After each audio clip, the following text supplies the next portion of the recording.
My neglectful dad and scheming stepmom tried to steal my home from my spoiled pregnant stepsister, but karma just hit them hard. Recently learning how much I, M34, make, my dad, M62, is miserably self-centered. Generally missing. Unbelievably, he chose to evict me from my own house, all in the name of family. My stepsister and tiny gem, Ash, F29, who can do nothing wrong, has miraculously become pregnant.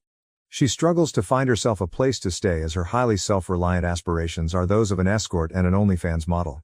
Now dad wants everything fixed, and I'm the fixer. I regretfully had to part from my house and my hard-earned money with this woman since she made all the wrong decisions. The man my dad openly turned off as a duty several times is me. Ever since he learned about my new residence, job, and shockingly low income though, he has become somewhat sensitive about our shared blood. Although I'm not thrilled with him constantly telling me who my father is, he also wants to deepen the ties I have with his wife and her daughter. She is my dad's child as well, but I was banished far too early to establish any type of relationship with the woman. I'm glad I didn't since I would have been somewhat let down. I simply want to remind everyone before you all start that I'm here to let out my feelings. I have ideas, opinions and sentiments to put down. Though you may disagree and they might not sound good to you, I am just letting you know regardless since, to be honest, I have no one else to tell. Now let me present my half-sister Ash, short Ashlyn. She is literally making her dad proud. She is about 5 years younger than I am. Dad is delusional as this woman is out there only serving as an escort, sleeping with a bunch of OnlyFans, and my father calls her his pride. You did really read correctly. I suppose he is not familiar with the major deal. Someone is going to tell him. Though I'm not too conservative, I try to concentrate on my morals and profession. When I have the time to get to know them better, I court women. There is occasionally a spark, but other elements also play a role, including vast distance and availability problems. Other times, one finds absolutely no understanding. I try not to spend random nights sleeping with anyone. I ought to wait for the proper woman. I get sick looking at a large body count. Guys displaying it like a medal is repulsive. I'm not sure why. Still, this is what I live by in my own life. Unfortunately, my sister holds the reverse view. She most certainly no longer counts her physical partners. She is now an escort, which personally repels me. Moreover, it is quite harmful as well. Certain guys enjoy performing odd activities for escorts. I have no idea how someone would view working like that as being acceptable. She then posts indecent movies and pictures of herself on the internet in order to profit from it, but she finds little success there. She most likely lacks knowledge on how to start the traffic, but for whatever reason it is a flop. From what sources am I aware of this? Here is an awkward story. My friend mentioned it to me. Ash asked him if he wanted to have fun after texting him once following their drink meeting. Hearing the narrative, I had already warmed up a little when the man left with my sister, but, he said it was only after he realized she was my sister.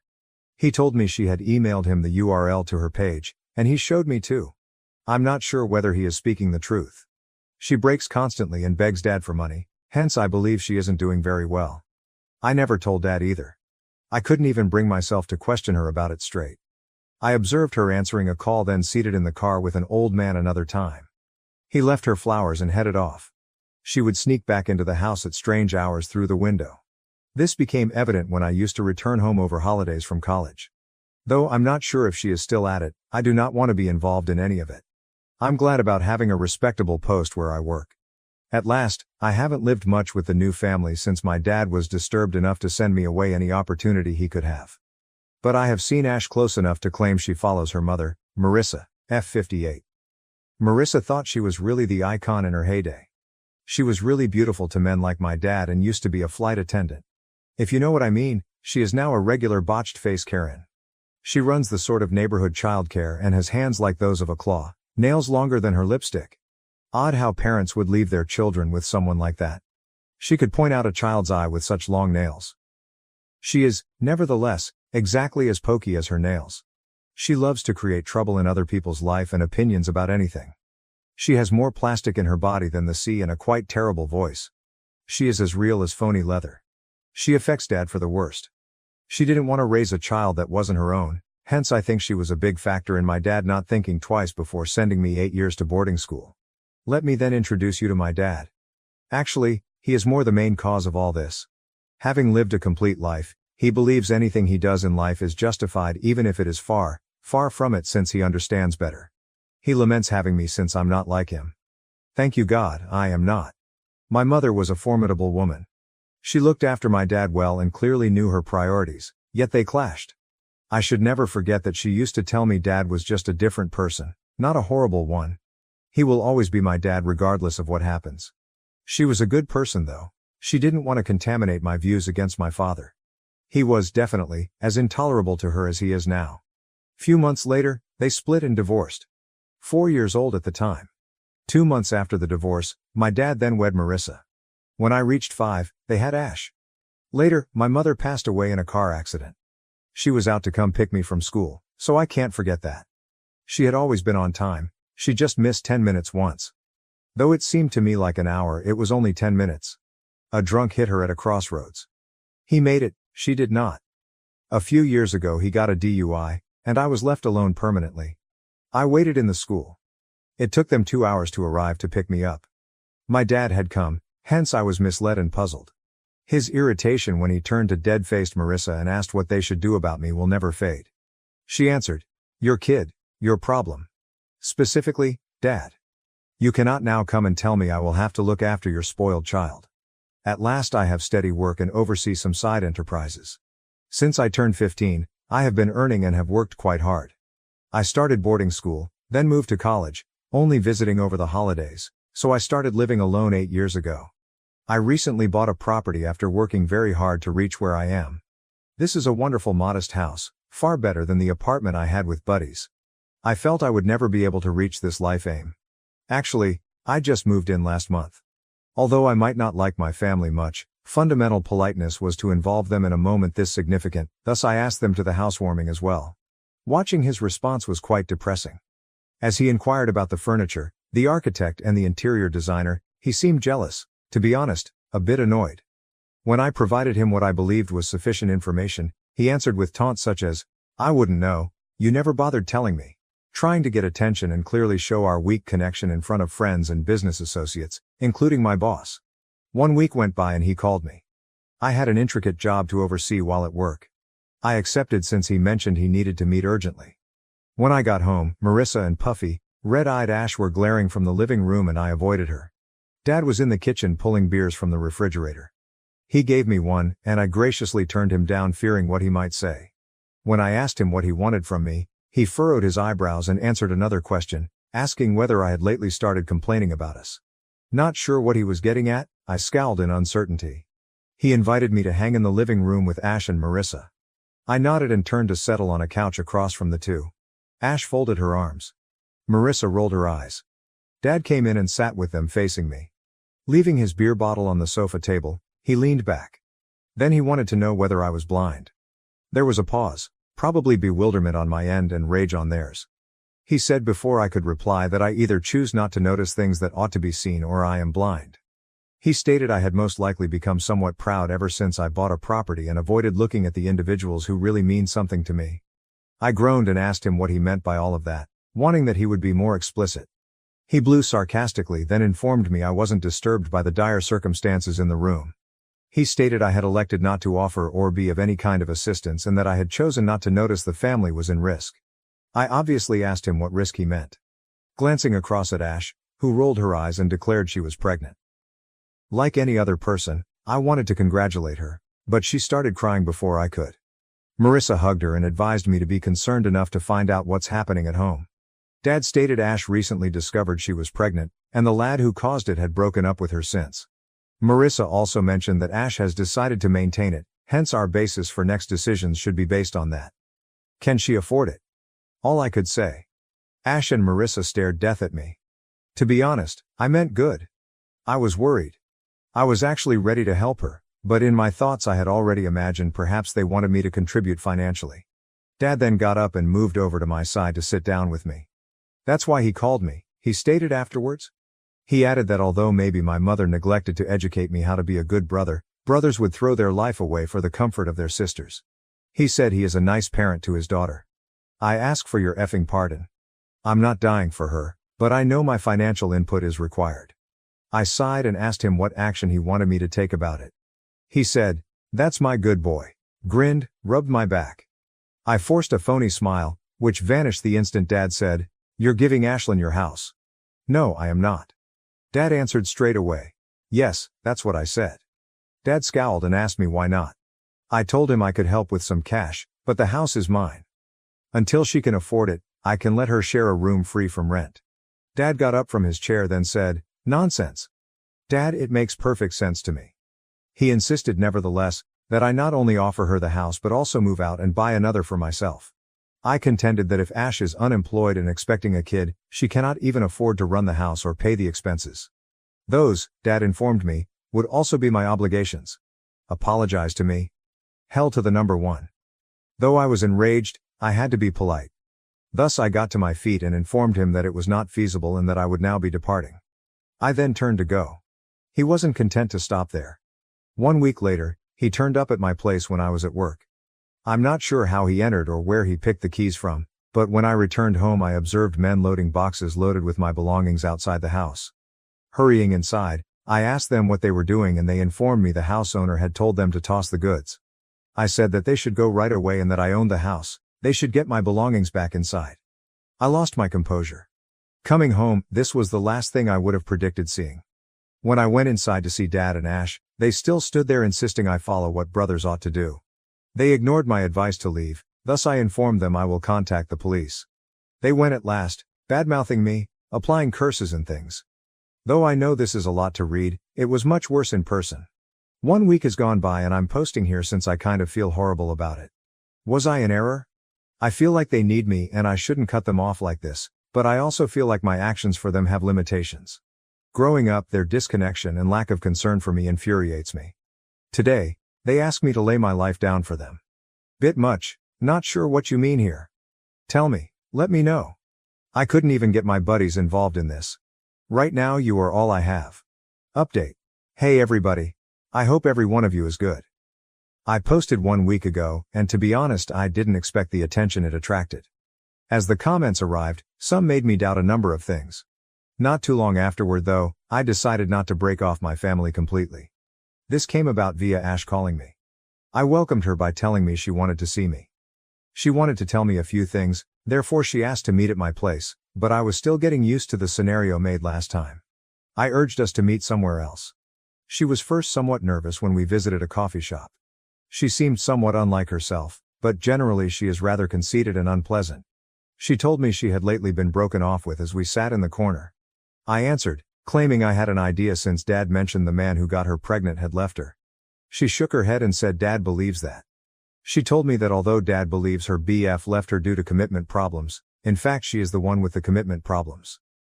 Unbelievably, right? She said she truly loved this man, but he had discovered some things about her just a few days before she told him she was pregnant. She spoke first, therefore infuriating him even though he wanted to address her about those things. In that instant he became rather insane and drilled a hole in the wall. He frightened her, she claimed. He then said he was divorcing her and left without hearing her reply. She has been trying to phone him non-stop, but he hardly reacts. He has only once texted her back, advising her to let the child go first and inform him. He will only talk to her at all then, but she has to part from the child to have that opportunity. Now I know Ash ain't a saint, but this man. This person really bothers me greatly. She remarked it would be strange to tell a brother about the topics I just questioned her about. I shrugged and stated that it's okay if she doesn't want to tell me since I kind of realized she was most likely referring to the OnlyFans and escorting. She pulled in a great breath and let it out before I could ask her what she wanted to meet for. She then told me she had been engaged in dubious activities. Though I truly wanted to hear validation of all my doubts, I was concerned. She told me she wanted to paint and be an artist, but Marissa informed her she wouldn't get a decent life or income from it. Ash was advised she had to start looking for a man right now. She first felt disgusted as she soon enough began attracting the attention of elderly guys. She told Ash that it was a good thing when she informed Marissa about it. That is, the older males making any money at all, knowing what to do with their money. At the time Ash was just 19, and Marissa informed her college she would not or could not provide a decent, pleasant living. Ash had youth. Many would have paid for it. Ash resolved she wanted to be a model. She tried several modeling agencies but none seemed to be interested in her. She then ran into a man in his 40s claiming he could land her a job. He purchased her pricey outfits and jewels for the functions and drove her to gatherings. She was content till her first gig was mentioned. She turned out was selling her time to a man in order to pay for a modeling contract.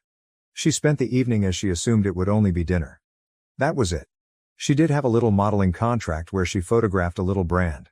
A few more men used her while she was hoping for a gig in exchange, but she was informed they chose not her. She then discovered that the man making investments in her was actually profiteering off of her. She was terrified he would have her killed, hence she considered it foolish to face him. She then informed him she was fine with low pay and that she no longer wanted to pursue modeling. He fortunately let her depart without any problems. She then attempted to wait tables in bars, and it proved rather difficult for her. Ash, hard-earned money is exactly what that is. Still, she also mentioned that Marissa would make fun of her for opting for those little tasks. Marissa would explain that women should be taken good care of. They are the beauty of this planet and should just be there to shine and smile like a showpiece, etc. Ash thus began to go out with men just for supper, but she charged for it. She claimed that although many loners out there simply wanted interaction, too many ended up with stalkers and obsessive males believing they were owed more than what they had paid for. She started escorting when she realized that interacting with men and having them feel close to her caused more trouble than sleeping with them. It worked great until a friend mentioned OnlyFans. She tried to get it rolling, but her editing and camera handling were not particularly strong. She wasn't social enough, thus that didn't work either. It takes a lot of effort. She next ran across her lover, BF, an ex-coworker. He returned often because he worked as a barista. Though he was too clingy, she really liked him. He also lacked trust in her and was a bit possessive. Given that she was indeed still on OnlyFans and an escort under his unaware knowledge, he had every reason to question her. Her BF started looking after her with the meager income she made when she stopped escorting and left OnlyFans totally. She seemed good with it, Marissa wasn't. She then fell pregnant, and her boyfriend discovered everything. She mentioned that a couple of the individuals on the list might be possible fathers. Every one of them donated money to help the child and her. One of them had even proposed to her, but she knows all of them are doing since they believe they are the only ones there, which is silly given she is an escort. She does not, however, tell them straight out that she pays her expenses and most likely helps with the kid. She said she decided to tell me all this since she couldn't tell Dad. Dad believes she has only been modeling here and there, makes little money, and that she had one man in her life who left her. Marissa mostly understands when he should have stayed. She advises Ash to wed the man who proposed and let him believe he is the father. Ash doesn't know, though, what to tell Dad. She also doesn't want to let anyone believe a lie and wants not to wed the guy since he is strange and ancient. She mentioned that some financial support would be great and that she wanted me to make up with Dad. I asked her what she wanted me to help with. She advised me to consent to what Dad asked and then spend some time away. I could then return when things are less contentious. How then is that a solution? I politely turned down her offer and informed her I could only provide some money. Nevertheless, I wasn't comfortable leaving my own residence. She then informed me I lacked the least bit of decency to assist her out, that she exposed her entire existence to me and that I was selfish thinking like way. She stated, even then, Dad was correct about me and I deserved to be sent to an orphanage instead of taken in when I needed somewhere to live. She stood up and stamped off. Though I believe my response was not too severe, is it selfish? Actually, what do you believe her side of the tale tells? Does it support her expectations? Should I trust her? She seemed to be speaking the truth, but does it follow that I should follow her advice? Tell me, everyone. Update. Right now, this is what is picking at my brain. A few things have transpired after another week. I assumed I would hit the keys and notify you all about it. I appreciate your help on my earlier update, gentlemen. Having folks back up my ideas for once is rather relieving.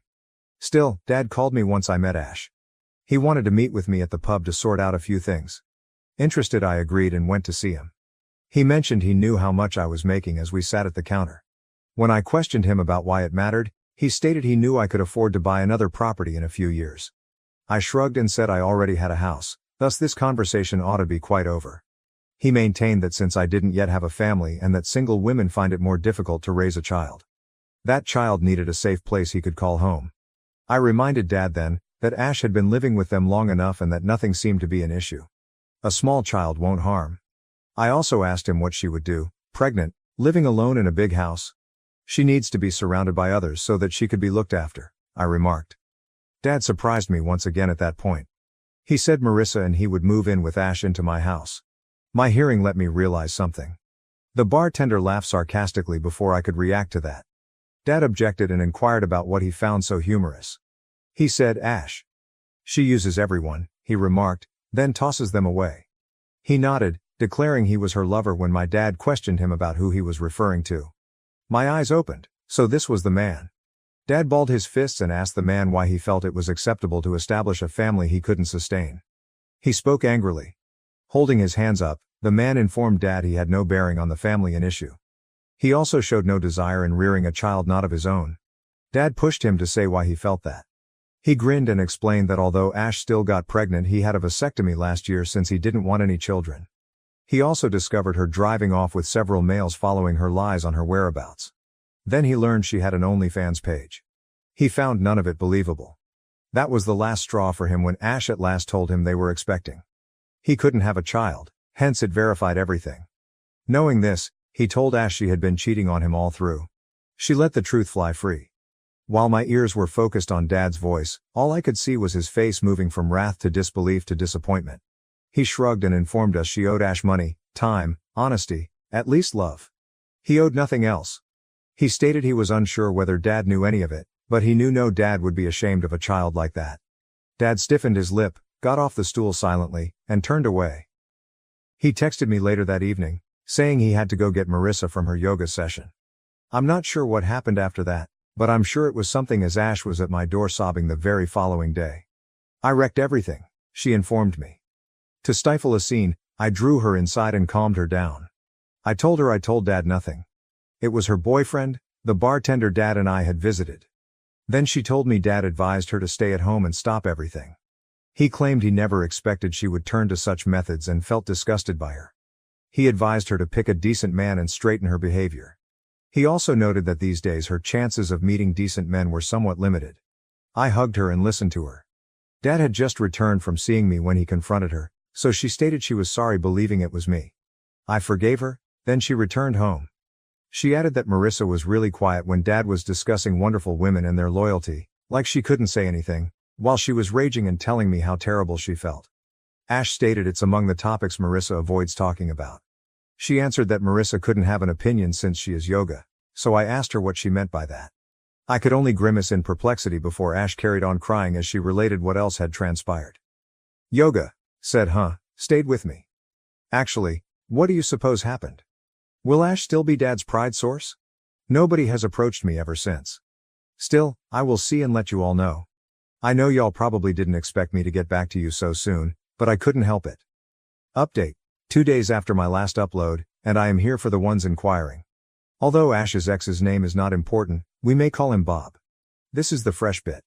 I saw Dad the day before yesterday. I informed him I had some decisions made. I said I was ready to let Ash use a room and I wanted to assist raise her child. I would be fine paying for the diapers and other supplies, but she needs to start working right away. Dad informed me then that nobody would be with the kid, hence I advised her to attempt working from home or freelancing. This time, Dad wasn't his usual nasty self. He stopped and then let out a sigh. Telling me he felt I despised him, he settled on the couch. He was correct, but I probed him about his reasoning. Mom despised him too, thus he said, which was why. She never said that. I told him fast. Instead, she constantly stated Dad loved me and worried about me. I told him the only reason I felt let down at all was how inaccurate my view of Dad was. Mom told me all that. Then from Dad I sensed only absolute neglect and lack of caring. Rubbing his eyes, he confided in me he loathed himself for many ways. He stated he liked Mom, but they hadn't known enough to determine whether they were really each other's type. He sighed and added he had to marry her since he got her pregnant. Though he never felt the spark between them, she was a good wife to him. He next crossed paths with Marissa. I could feel my insides tingling at that.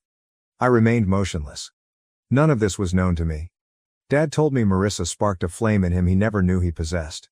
He caught emotions before he knew it. He was quite delighted with her. Marissa became pregnant too before he could negotiate his way through rights and obligations. She was pregnant, therefore it was too late even if he informed her it was bad. He urged her to wait. He wanted to tell Mom first, but Marissa came to our house feeling nervous. She reported everything to Mom. She explained everything to Mom. Dad took it when Mom challenged him. Mom was really hurt in this quite unpleasant episode, yet even then she remained courteous and requested Dad for a divorce. My parents separated. Y'all, Dad had an affair with my stepmom and got her pregnant.